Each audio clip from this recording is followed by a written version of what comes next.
One careless flick of his wrist, the captain poured it over her head. Cold liquid splashed down her hair, soaking the white of her uniform. The room froze. A few young officers laughed awkwardly, then stopped, sensing the silence that followed was heavier than humor. The woman didn't move.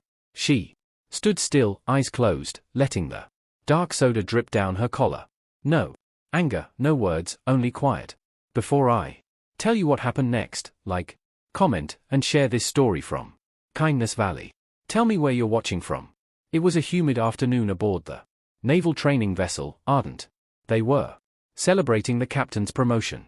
Casual laughter, paper cups, the metallic scent of the sea mixing with coke and salt.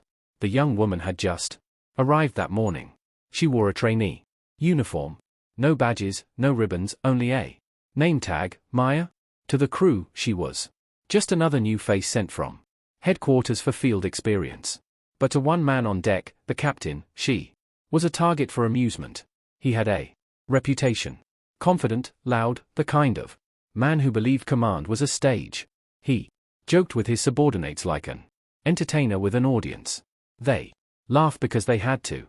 So when he spotted Maya standing quietly by the railing, watching the horizon instead of joining their laughter, he decided to make her part of the fun. He walked over, smiling broadly. Too serious, cadet? She turned politely. Just watching the waves, sir? He chuckled, raised his coke, and before anyone could react, tilted it over her head. Laughter burst, but died in seconds. Maya didn't flinch. She only looked up at him. Steady, calm, eyes dark with something unreadable. Permission to clean up, sir? She asked softly. He waved dismissively, still grinning. Go ahead. Lighten up next time. She turned and walked away, leaving wet footprints across the deck. That evening, the captain's laughter had faded. He sat alone in his cabin, still smug but uneasy. He had noticed how the crew whispered after Maya left, how even his first officer had looked away. There was something about her silence that unsettled him, like being measured by someone who already knew more than he did. He brushed it off. Just another recruit, he muttered. Some people can't take a joke. But the next morning, the ship's intercom crackled. All officers to briefing room immediately. When the captain entered, the air was different.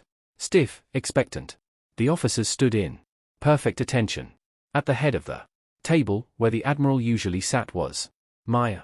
Her uniform now bore full insignia, gold stripes, command pins, gleaming in the pale light. The room fell silent as she turned to face them.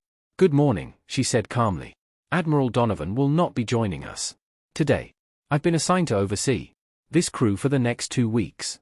The captain's throat tightened. He stared, not understanding. Then she met his eyes. Captain, she said, voice cool but steady. I believe we met yesterday. No one breathed. Maya continued. Tone professional, eyes unwavering. I prefer discipline over mockery, respect over ridicule. You poured coke on my head as a joke. Consider this briefing your moment to reflect on what command truly means. The silence was absolute. The captain's jaw trembled. I didn't. But she raised a hand, stopping him with quiet grace. No need for explanations, Captain.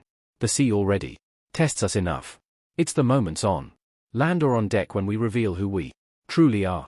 Her words landed like slow thunder. Not angry, not loud, but unforgettable.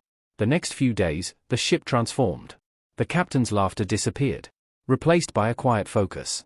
He watched Maya, no Admiral Donovan's daughter, move through the deck with calm authority. She spoke little, but every instruction was clear, measured, human. He began to notice things he hadn't before. The fear in young recruits' eyes when he barked orders. The exhaustion hidden under smiles. One evening, as the sun melted into the horizon, he found Maya alone by the railing, the same place where it all began. He approached slowly. He said quietly, I owe you an apology. She didn't turn at once. The wind carried her voice softly. No apology necessary, Captain, but perhaps a question. What did you learn?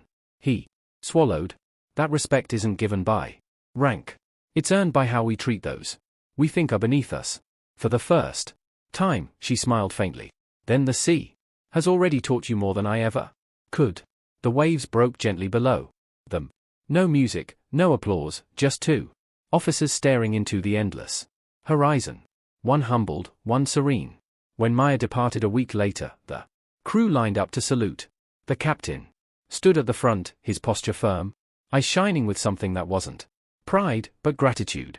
As the transport vessel pulled away, a young recruit whispered, "Was she really the Admiral's daughter?" The captain didn't answer. He simply watched the ship fade into the golden mist. Sometimes leadership is not about how loud we are, but how deeply we listen. And respect is never a joke. It's a mirror that shows who we are when no one is laughing.